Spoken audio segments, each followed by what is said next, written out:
मुझको फिर याद आता है मेरे वतन, मेरे वतन। मैंने जिस रोज पहना तेरा पैरहन, तेरा पैरहन। मेरी माँ ने कहा था मुझे चूम कर, काहे हक है मेरे लाल चल झूम कर। फिरोजा से जला कर बाबा के दिए,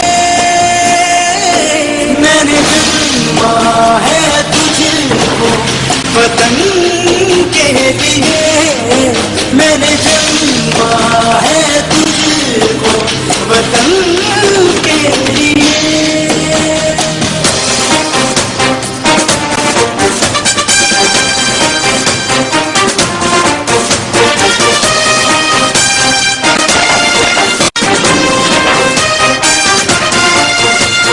मुझसे कहने लगी तू मेरी जान है, जान बस बेनिसाबे मुसलमान है। जब नमाज़े जिहादे वतन होदा, तू मिले सबको पहली सफों में खड़ा। जब ज़मीने वतन कर रही हो हुज़ूर, पेश करना मेरे लाल अपना लहू, और कहना वतन तू हमेशा जिए। मैंने जन्मा है तुझको वतन के लिए, मैंने जन्मा है तुझको वतन के लिए।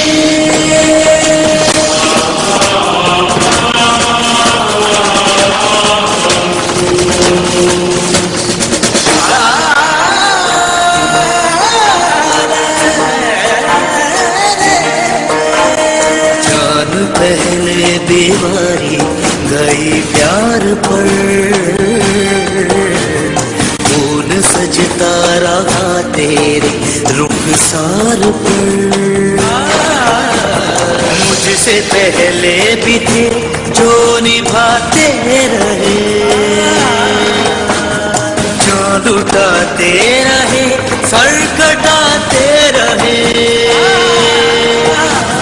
मैंने सींची है रुख पे तेरे तालियां, मैंने की है वतन तेरी रखवालियां। माँ को मैंने शहादत के तोहफे दिए, उसने जन्मा है मुझको वतन के लिए, उसने जन्मा है मुझको वतन के लिए।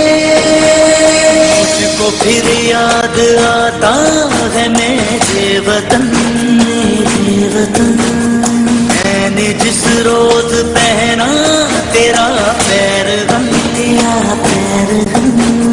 मेरी माँ ने कहा था मुझे चूम कर, काहे हक है मेरे लाल चल झूम कर। फिरोजा से जला कर बाबा के दिए, मैंने जन्मा है तुझको वतन के लिए, मैंने जन्मा है तुझको वतन के लिए, मैंने जन्मा है तुझको वतन के लिए, मैंने जन्मा है तुझको वतन के लिए। पूरी कौम सलाम करती है ऐसी माओ को जो अपने बेटे शहादतों के लिए भेजती हैं, जो अपने बेटे इसलिए पालती हैं और इसलिए जनती हैं कि मुल्क की इज्जत और आबरू पर जब भी कोई खतरा आएगा इनके बेटे उम्मत के हरावल के तौर पर सामने खड़े होंगे। पूरी कौम सलाम करती है ऐसी माओ को सलाम करती है ऐसे शोहदा को, सलाम करती है ऐसी बीवियों को जो अपने शौहर शहादतों के लिए बेचती हैं, सलाम करते हैं ऐसे बच्चों को कि जो इसलिए यतीम हो जाते हैं कि पूरा पाकिस्तान यतीम होने से बच जाए। अल्लाह की रहमतें हों इनके ऊपर। इनके वाकयात अब हम सुनाएंगे आपको, लेकिन पहले थोड़ा सा वो उस सवाल का जवाब दे लें कि हम किसकी जंग लड़ रहे हैं। अमेरिकन की अफगानिस्तान में मौजूदगी और उनकी जंग बुनियादी तौर पर अफगान तालिबान के खिलाफ है। वो अफगान तालिबान को अफगानिस्तान से खत्म करना चाहते हैं ताकि रेजिस्टेंस, मुजाहमत खत्म हो और अमेरिकन अफगानिस्तान को अपनी कॉलोनी बना सके, जो एक बेस एरिया बने कि जहां पर बैठ के एक तरफ ये चीन के लिए, एशिया वस्ती के लिए, सेंट्रल एशिया के लिए, ईरान के लिए और पाकिस्तान के लिए एक बेस एरिया बने जहां से इन इलाकों में दहशतगर्दी फैला सके। ईरान के एटमी प्रोग्राम के खिलाफ ये काम करना चाहते हैं। पाकिस्तान के अंदर ये लाजमन पाकिस्तान की एटमी प्रोग्राम को ले जाना या उसको नुकसान पहुंचाना या पाकिस्तान को डिसइंटीग्रेट करना इनके स्ट्रेटेजिक ऑब्जेक्टिव में से शामिल है। ये बातें हम कंस्पिरेसी थ्योरीज नहीं है, ये इनके डॉक्यूमेंटेड पेपर्स में अब नए नक्शे मिडल ईस्ट के बनाए जा चुके हैं कि जहां पर पूरे मिडल ईस्ट को रीड्रॉ करने की बात, अब नए नक्शे मिडल ईस्ट के बनाए जा चुके हैं कि जहां पर पूरे मिडल ईस्ट को रीड्रॉ करने की बात की जा रही है कि जिस तरह 20वीं सदी के शुरू में मुसलमान मुल्कों को तोड़ा गया था खिलाफत को तोड़कर, इस तरह अब बचे कुचे मुसलमान ममालिक को भी छोटा छोटा प्रोविंसेस पे, सूबों के लेवल पर तोड़ा जाए। जहां तक खुद इनका ताल्लुक है, यूरोपियन यूनियन एक बड़ा ब्लॉक, सिक्योरिटी ब्लॉक बना रहे हैं, कॉमन करेंसी है, कॉमन डिफेंस है, कॉमन फॉरेन पॉलिसी बिल्ड कर रहे हैं। अमेरिकन और नेटो मिलकर एक कॉमन जॉइंट सिक्योरिटी स्ट्रेटजी बना रहे हैं। चाइना और रशिया मिलकर एससीओ को बड़ा ब्लॉक बना रहे हैं। लेकिन ये मुसलमान मुल्कों को मजीद तोड़ तोड़ कर छोटा करना चाहते हैं। इराक पर इन्वेजन के नतीजे में ये मिडिल ईस्ट के बिल्कुल हार्टलैंड में पहुंच गए। इराक को मजीद 3-4 हिस्सों में छोटा छोटा तोड़ा जा रहा है। अफगानिस्तान में मौजूद होकर ये सेंट्रल एशिया के हार्टलैंड में आ चुके हैं। ये दो स्ट्रेटेजिक मुल्क इन्होंने लाजमन, जिन पे फिजिकल इनकी प्रेजेंस जरूरी थी। और इसके बाद पाकिस्तान के अंदर इन्होंने जो बलूचिस्तान के जरिए, क्योंकि सोवियत यूनियन अफगानिस्तान से गर्म पानियों की तरफ आना चाहता था, 21वीं सदी के अमेरिकन नेटो स्ट्रेटजी गर्म पानियों से एशिया वस्ती की तरफ जाना है और उसके लिए अफगानिस्तान एक ट्रांजिट कॉरिडोर का काम करता है। पाकिस्तान में 9/11 के बाद जो उस वक्त की हुकूमतों ने जो साथ देना शुरू किया अमेरिकन का, वो अनकंडीशनल था। कोई शराइत तय नहीं की गई। ये नहीं देखा गया कि कौन हमारा दोस्त है, कौन हमारा दुश्मन है।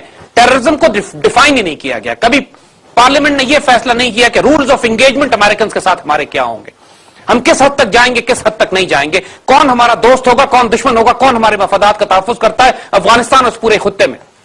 जब यहां 20 मुख्तलिफ किस्म के मुसल्लह ग्रोह बन गए, तो उनमें कई ग्रोह ऐसे थे कि जो पाकिस्तान के खिलाफ क्रिएट किए गए इंडियन इंटेलिजेंस रॉ की तरफ से या मुसाद या CIA की तरफ से, जिनमें बलूचिस्तान में दहशतगर्दी करने वाले ग्रुप और खासतौर पर यह तहरीक तालिबान, जो कई साल तक इनको यहां पर असला, रुपया, supply, weapons, equipment, communication equipment, satellite phone दिए गए।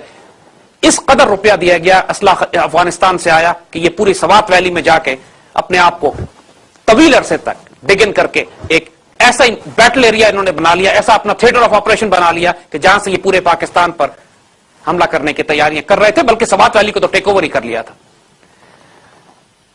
जब इनके खिलाफ ऑपरेशन शुरू करने की बात होती तो उस वक्त की सियासी हुकूमतें सिर्फ इसलिए फैसला नहीं करती थी कि इससे पब्लिक रेपुटेशन खराब होगी, इस वजह से फैसला नहीं करती थी कि बातचीत करके, निगोसिएशंस करके कोई हल निकाल लिया जाएगा, बट विदाउट रियलाइजिंग कि इन दहशतगर्दों से कोई निगोसिएशंस नहीं किए जा सकते थे।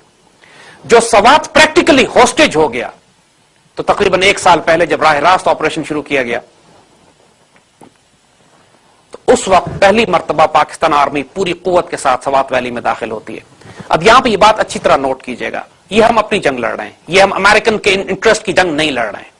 अमेरिकन का तो मकसद ही यही था कि इन दहशतगर्द ग्रोहों को तैयार करके पाकिस्तान में भेजा जाए, पाकिस्तानी फौज और कौम से तसादुम किया जाए, पाकिस्तान के अंदर एक क़यामत बर्पा की जाए, ताकि जिसके नतीजे में दुनिया को यह बताया जाए कि पाकिस्तान के एटमी हथियार अब ले लेने चाहिए। This is the American game plan. Ultimate target Pakistan nuclear weapons. इसमें कोई शक किसी पाकिस्तानी को कभी भी नहीं हुआ। और लेकिन चूंकि पाकिस्तान की हुकूमतें कमजोर रही और आज भी कमजोर है, इस तमाम तर इंटेलिजेंस और इंफॉर्मेशन के बावजूद, ये जानने के बावजूद कि अमेरिकन बिट्रेल हुआ है हमारे साथ, अमेरिकन ने हमारी पुष्ट में खंजर दिया है, इंडियंस अफगानिस्तान से बैठकर पाकिस्तान में फसाद बर्पा कर रहे हैं, ये हुकूमत वक्त भी बोलने पर मजबूर है कि ऐसा हो रहा है। इसके बावजूद हमने अमेरिकन को उन पर सख्ती नहीं की है अभी तक। पाकिस्तान अफगानिस्तान में ऑपरेट नहीं कर रहा है। हमने ना तालिबान की मदद की है, ना हम अमेरिकन के साथ मिलकर तालिबान के खिलाफ जंग कर रहे हैं। अफगानिस्तान में जो कुछ हो रहा है वो अमेरिकन प्रॉब्लम है, वो उसको खुद लड़ने की कोशिश कर रहे हैं तालिबान से और बुरी मार खा रहे हैं। हम सिर्फ अपनी सरहदों के अंदर पाकिस्तान के दिफा की जंग उनके खिलाफ लड़ रहे हैं जो दहशतगर्द हमारी सफों में दाखिल कर दिए गए। यह पाकिस्तान की तारीख में ऐसी जंग पहले कभी नहीं लड़ी गई थी। यह एक हाई इंटेंसिटी कॉन्फ्लिक्ट है जिसमें हम टैंक्स और आर्मर और आर्टिलरी भी इस्तेमाल कर रहे हैं। हमारे तकरीबन 50,000 ट्रुप एक्टिवली इंगेज हैं इस जंग में अपनी सरहदों के अंदर, सवात वैली से शुरू हुए बुरेर, मालाकंड और अब वजीरिस्तान ट्राइबल एरियाज की तरफ। और जो ताउन लोकल पॉपुलेशन का पाकिस्तान आर्म फोर्सेस के साथ रहा है, सवात ने पूरा सवात के अवाम बाहर निकल कर आ गए कि अब इनका आप सफाया कीजिए। जो मिलिट्री ऑपरेशंस हुए, खासतौर पर PO4 के ड्रॉप की हम बात करेंगे। PO4 में जो 3 SSG बटालियंस हेलीकॉप्टर्स के जरिए ड्रॉप की गई है, 1200 कमांडो जो PO4 माउंटेन पर ड्रॉप किए गए, जिसमें SSG के कमांडिंग ऑफिसर जनरल हारून खुद शामिल थे। One of the most amazing operation in SSG history, in any special forces history. इतना बड़ा हेली ड्रॉप रिसेंट हिस्ट्री में कभी नहीं किया गया। और सवात वैली में बिहाइंड तालिबान लाइंस जाके जो पाकिस्तान आर्मी ने इनको पीछे से तबाह किया, इनके डिपोज, इनके सप्लाई इक्विपमेंट, इनके लेबोरेटरीज, इनके असला और सुसाइड बॉम्बिंग बनाने की फैक्ट्रीज, जो टनल्स, बंकर्स जो बरसों से ये खोद खोद के इन्होंने एक ऐसा सेंटर बना लिया था, मरकज बना लिए थे कि जिनको प्रैक्टिकली ग्राउंड ऑपरेशन के जरिए क्लियर करना मुमकिन नहीं था या नजर नहीं आता था। अल्लाह के हुक्म से 3 माह के अंदर पूरी सवात वैली को ना सिर्फ साफ किया गया, जो 22 लाख लोग बाहर निकले वो वापस अपने घरों में जा चुके हैं। और लोकल आबादी जब गई है वहां से, अब लोकल डिफेंस फोर्सेस बना दी गई है, मकामी लश्कर बन गए हैं कि जो अपने इलाकों की सिक्योरिटी का ध्यान कर रहे हैं। तालिबान इतने मुसल्लत है, मकामी तालिबान या फसादी, तालिबान का लफ्ज इनके लिए नहीं, फसादी का लफ्ज होना चाहिए। ये मकामी दहशतगर्द और फसादी इतने मुसल्लह और ऑर्गेनाइज थे कि मकामी लोग इनके आगे यरगमाल बन चुके थे। फौज ने जाके इनकी सफाई की, इनको एलिमिनेट किया और मकामी लश्करों को इतना मजबूत कर दिया कि अब वो अपने इलाके की सिक्योरिटी संभाल सकते हैं। और सवात में अब इंशाल्लाह मिलिट्री गैरिजन भी बन रहा है। यही स्ट्रैटेजी अब साउथ वजीरिस्तान में डिप्लॉय की जा रही है। लेकिन साउथ वजीरिस्तान ऑपरेशन से पहले अमेरिकन ने बिट्रेल किया, हमारे साथ के सरहद के पार जितनी अमेरिकन पोस्ट थी उनको हटा लिया गया। जो तस्वुर यह किया जाता था कि मदर ऑफ ऑल बैटल, सबसे बड़ी लड़ाई यहां वजीरिस्तान में लड़ी जाएगी। 3 प्रॉन्ग से, वाना की तरफ से, रजमा की तरफ से, DI खान की तरफ से, पाकिस्तान आर्मी के तकरीबन 30,000 जवान 3 कॉलम्स में जो साउथ वजीरिस्तान की तरफ दाखिल हुए। और इसमें कोई शुबा नहीं है कि दुश्मनों ने कई बरस तक यहां पर डिग इन करके अपना मरकज, अपना बेस इतना मजबूत बना लिया था कि उनके ख्वाब ख्याल में नहीं था कि कभी कोई पाक फौज यहां पर आके इनको यहां से निकाल सकती है। यह भी अल्लाह का खास करम और मौजज़ा हुआ है। It's a miracle in happening right now as we speak कि प्रैक्टिकली मिलिटेंट्स अपना तमाम असलहे का जखीरा, अपने बंकर्स, अपने टनल्स, अपने कमांड कंट्रोल सेंटर छोड़कर इस तरह फरार हुए अफगानिस्तान की तरफ। उन्होंने पॉकेट्स अभी फिर हैं, छोटी छोटी पॉकेट्स ऑफ रेजिस्टेंस जरूर हैं, लेकिन अफगानिस्तान इनको ले जाया गया। और मीडिया रिपोर्ट्स भी कंफर्म कर रही हैं कि अफगानिस्तान से इनको एयरलिफ्ट किया गया है काबुल के नॉर्थ में ड्रॉप करने के लिए। अमेरिकन और इंडियंस ने तमाम अपने एसेट्स वहां से बचा के निकाले। अब ये दूसरी एजेंसीज में, औरकजई में, नॉर्थ वजीरिस्तान में गए, वहां पर भी छोटे ऑपरेशन इनके खिलाफ हो रहे हैं। लेकिन अल्लाह के फजल से जो बहुत बड़ा असले का जखीरा इनका पकड़ा गया, जो बरसों इन्होंने संभाल के रखा था, इनके 12.7, 14.5 मिलीमीटर, इनके एक्सप्लोसिव फैक्ट्रीज, इनके सुसाइड बॉम्बिंग्स बनाने के जो आलात थे, कम्युनिकेशन इक्विपमेंट, तमाम इंडियन इक्विपमेंट और असला जो वहां से निकला है, बिल्कुल क्लियर कर देता है इस बात को कि यह दहशतगर्द कार्रवाई इंडियन रॉ के ईमा पर की जा रही है। 1971 में हमें चोट लगाने के बाद यह दूसरी बहुत बड़ी कार्रवाई इंडियन रॉ की थी कि पाकिस्तान के अंदर एक दहशतगर्दी, इस तरह दहशतगर्द ग्रोह को तैयार किया जाए। अब यह बात बिल्कुल वाज़ेह हो जाती है कि पाकिस्तान आर्मी के सोल्जर्स, ऑफिसर्स और जवान, हमारे गाजी, हमारे पुरस्कार बंदे, जिन्हें अल्लाह ने ज़ौक़े खुदाई बख्शा है, वो कोई अमेरिकन जंग नहीं लड़ रहे हैं। इनफैक्ट इस वक्त पाकिस्तान की और अमेरिका की प्रैक्टिकली एक शदीद तसादम हो रहा है। इसलिए अमेरिकन मजबूर कर रहे हैं हमें कि हम अफगान तालिबान के खिलाफ कार्रवाई करें, and we have flatly refuse, we are not doing it. हम अपनी सरहदों के अंदर पाकिस्तान का दिफा कर रहे हैं और उन तमाम एलिमेंट्स को एलिमिनेट किया जा रहा है कि जिनको अमेरिकन ने तरबियत देकर भेजा था। इंशाअल्लाह हैरत अंगेज तौर पर हर रोज अल्लाह हमें कामयाबियां दे रहा है।